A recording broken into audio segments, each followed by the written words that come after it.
Hello everybody, welcome. My name is PenguinDog and today we're going to be reviewing a game called Not For Broadcast. Let's go. So, Not For Broadcast. Not For Broadcast is a new game by Not Games, published by TinyBuild.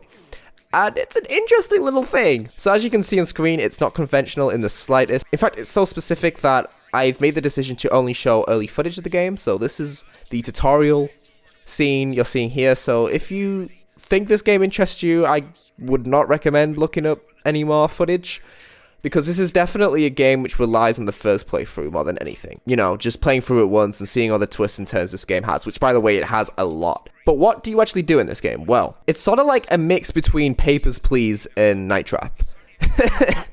There's nothing really else like this game, so that's the only way I can really describe it. So you have all these different panels. So you have 4 panels. To the left of you, you have like a sensor button, you have like different camera angles, you have some interference, and essentially you assume the role of like a live editor for a news show. And obviously, all the pressures you may assume you would get in a position like that, you have to deal with in this video game. So, graphics first.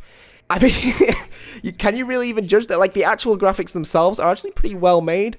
I mean, they're not the most realistic thing in the world, but, you know, they look nice, they do the job. But for the actual footage themselves, the problem with using live footage like this is that they age like dog shit, essentially.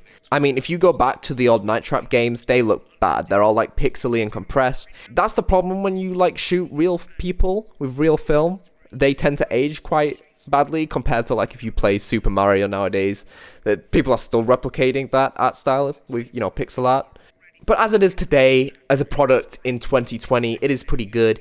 It is pretty serviceable. But what is the meat and the bones here is the story. Now, there is an overarching story. In fact, you have these little elements where you have to take quizzes and like have these really light RPG visual novel-esque elements. I won't spoil too much about it.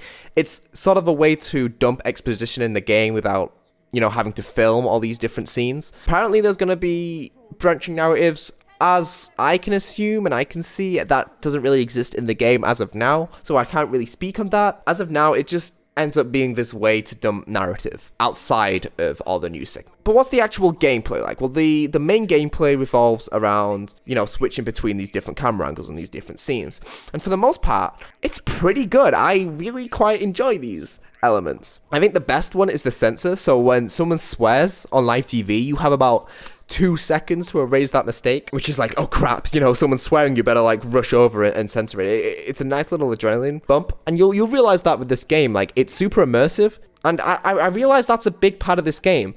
There's an unusual sense of role-playing with a title like this, because you are in a special position here. You know, you are filtering the footage which the public will see, so you get to see things other people don't see, and that is by far my favorite part of the game. A good example of this is there's this interview on the beginning of the game, and again, I'm not going to try and spoil too much, I'm going to keep it very vague, but there is this interview in the beginning of the game with this filmmaker and this actor, or I'm not too sure really, but they're just having a conversation, and like, to the public, it seems pretty pleasant, you know, but behind the scenes, this guy is like a complete diva, you know, he's just like going off on his agent, he's going off on the interviewer. It's just stuff like that, which makes it super cool, because it feels like you're like in this privileged position, and it adds for quite of an immersive experience. I found myself being like, ooh, you know, I get to see things other people don't see. That's probably my favorite part of the game, because it really immerses you in the world of it, as silly as that might sound.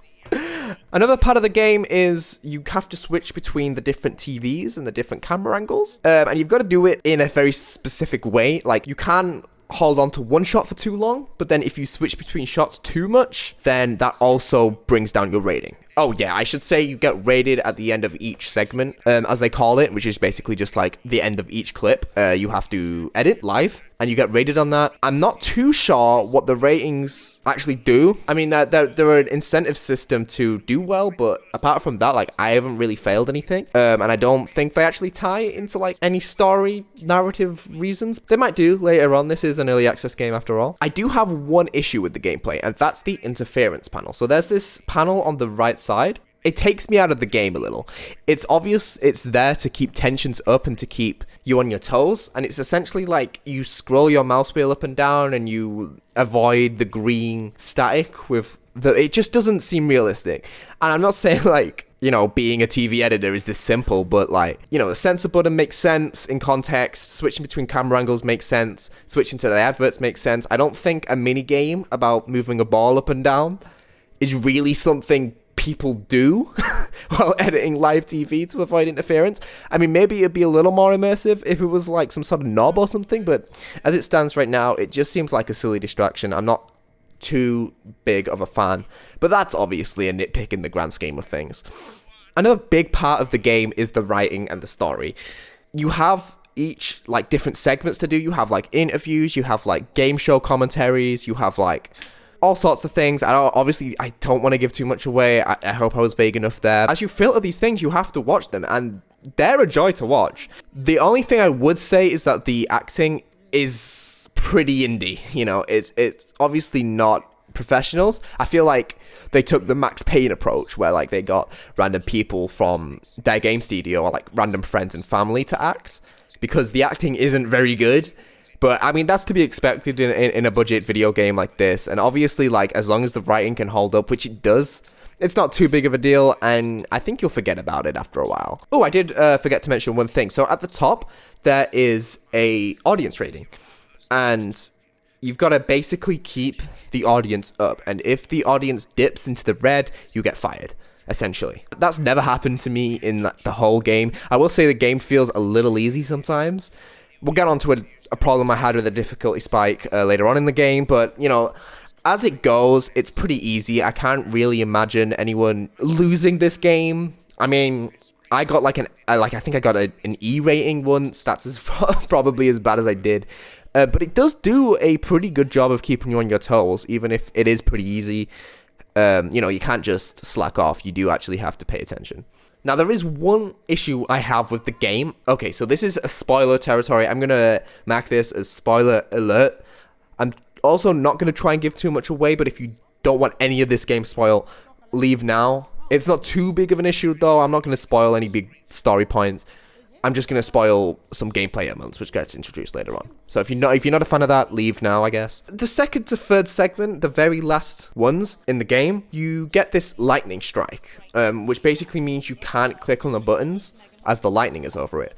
Now, the way they do this is super shoddy and not at all well done, essentially. So the second to last segment in the game is 10 minutes long. And if you fail that 10-minute segment, you have to watch the 10-minute clip over again. And they added this random lightning element, like in the last minute of it, with no warning, no explanation as to actually what it does. So me, being natural, clicked on one of these lightning buttons, died, had no idea why, and was sent back to the next 10 minutes. I don't like this. They could have added some sort of autosave feature, so like you didn't have to go all the way back to the 10 minutes. Or they could introduce this better, or even just like in the third segment. But the way they added it in the very last section of the second segment, it was just a little bit too trolly, in my opinion. And I actually had to go take a breather because I didn't want to sit through 10 minutes of the footage I've already had to sit through.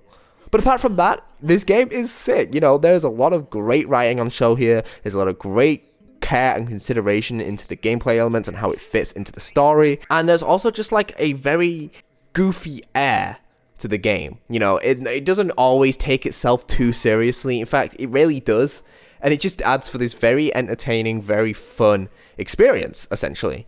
So right now the game isn't very long. As I say, it's only around 2 hours long. But if you are willing to put up with that, if you're willing to buy into it, then yeah, this game is going to be fun for you. So that's all I really have to say on it. My final score, I would give an 8 out of 10.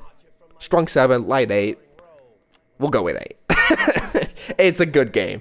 There is a few nitpicks. There's a few things they really could iron out. The acting could be better. But what you're really buying into is a fun 2-hour experience which doesn't take itself too seriously, has some fun gameplay elements, which doesn't really ever get too boring or repetitive. And it's just a solid time. So I recommend it. I recommend going out and buying it. Yeah, it's a good game.